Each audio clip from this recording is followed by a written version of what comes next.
Ladies and gentlemen, welcome back to Camerascore, where we discuss everything media. Today we're talking about Predator Badlands.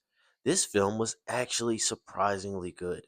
I had zero hopes for this. Honestly, I thought it would be another terrible iteration like the last Predator movie. Not Predator Killer of Killers, but the one before that. You know which one I'm talking about.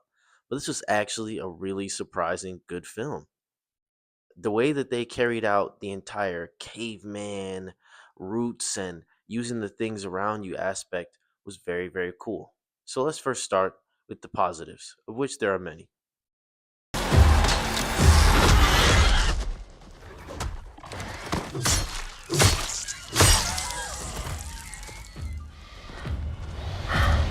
So in this film, it is mostly CGI, 95%, but 95% of that CGI is really, really, really good.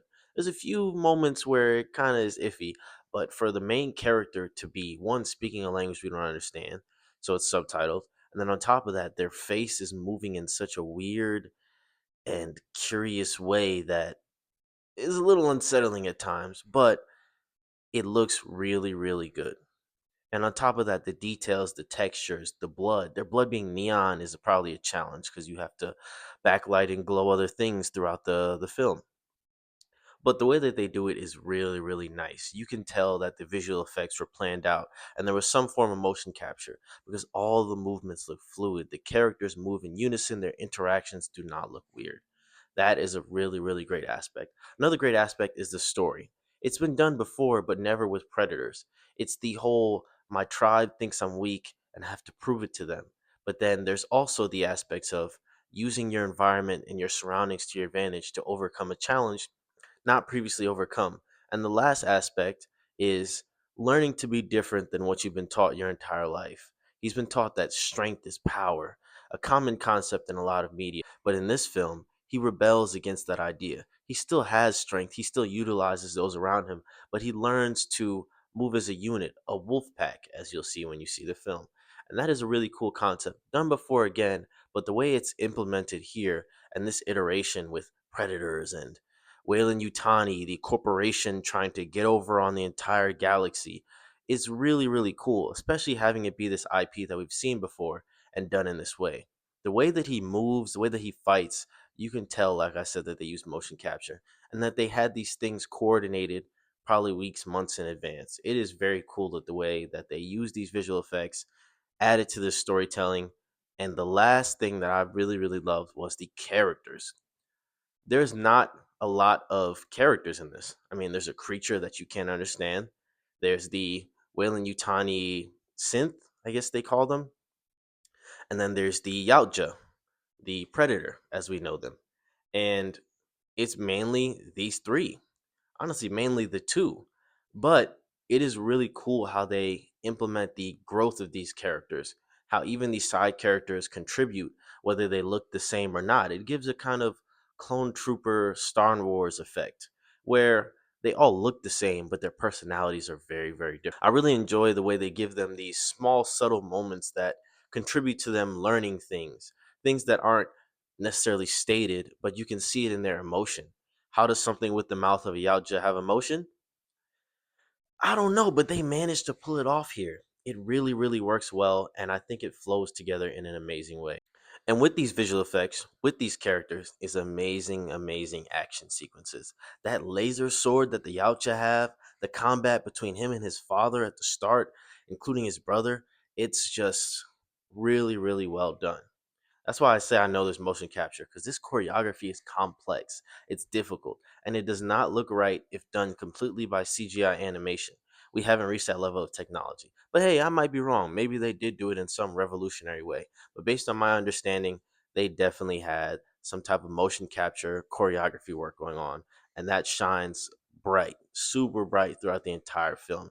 It keeps you enticed, it's paced really well, and like I said, the way that they intertwine this action, the characters, and movements in ways that make sense.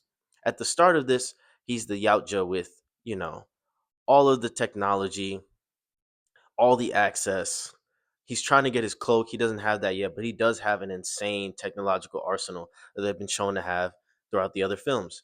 But in this film, he's stripped of those things. So at the start, he fights as someone who's not used to using his surroundings. But later on, he gets very, very used to and accustomed to the things on this planet. And it is really cool to see that journey.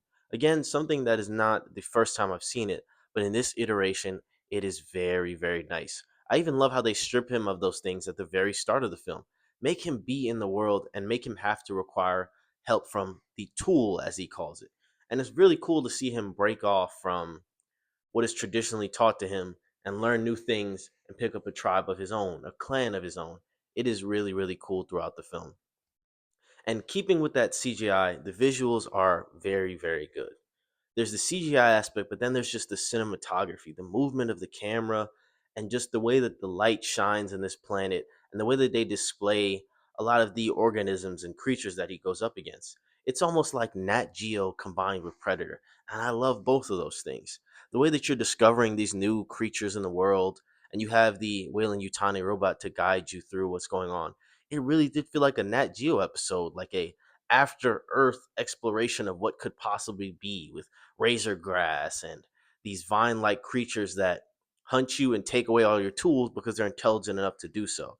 Or these things that spit acid but are only looking for a little treat. It is really, really cool to have that little itch be scratched for me. I don't know if it'll be the same level of fascination for everyone, but at the very least, it looks cool, so you might like it for that. There's just a lot of great things going for this movie. There's only a few things that take away from it, and that's where we get into the negatives. Så idiot.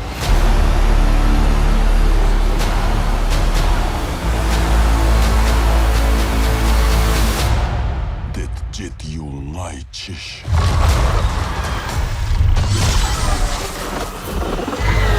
The negatives are not that many in this film. I feel like the only thing I could really take away from it is there are some comedic moments that hit, and there are some that don't really land that are kind of a little bit out of place. Well, not necessarily out of place, they just don't really land. You could tell they're kind of trying to make it a little bit lighthearted for certain moments in this film, and I don't fault them for it, but some of them were a little unnecessary slash unfunny. But it's a film in totality. Sometimes you need those lighthearted moments to break up the tension. It can't just be serious all the way through. Another thing I didn't really like I mentioned before, a little bit of CGI was they pushed it a little bit too much. I feel like they could have used a little bit more body double replacement for some of the male android clones or synths, as they call them, from Wayland Yutani. Some of them looked overly CGI, and I feel like you could have had the real actor there, maybe some doubles, and kind of kept it a little more simple that way. I know this is like a technological standpoint aspect, but for the most part, you could have just kept it a little bit more simple and a little bit more true to form because there were some of those faces where I was like, ugh, that is very gross. That being said, that is really all I can fault this film for. I just feel like the way that they carried out this entire journey of his was really, really nice. I love the having everything being stripped to nothing, but then using your surroundings aspect. I love the journey the android goes through where she discovers that the synth, sorry, where she discovers that she can be different than what she's been told she has to be or her purpose. She realizes she has a sister, and they have an interaction after that that I won't spoil. But I love that they carry out her journey and they give her these emotions that allow her to see a different side of just being a synth. And then I love the little creature that he meets along the way, which again, won't go into it too much, but these characters interact and change their internal biases and their internal viewpoints on tradition in a way that I think is really soulful.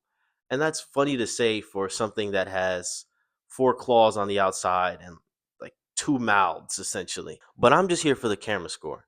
And for this movie, it's going to be an 8 to 9 out of 10. Like I said, a few of those moments where they try to inject comedy were a little bit too much. And a little bit of those visuals, I think they try to depend on their CG a little bit too much because this whole film is 95% CG, like I said. And so you want to give yourself a break where you can. And I think they could have taken some of those opportunities. But other than that, really love the story. Really love the characters, even though there are a little bit of only a few of them.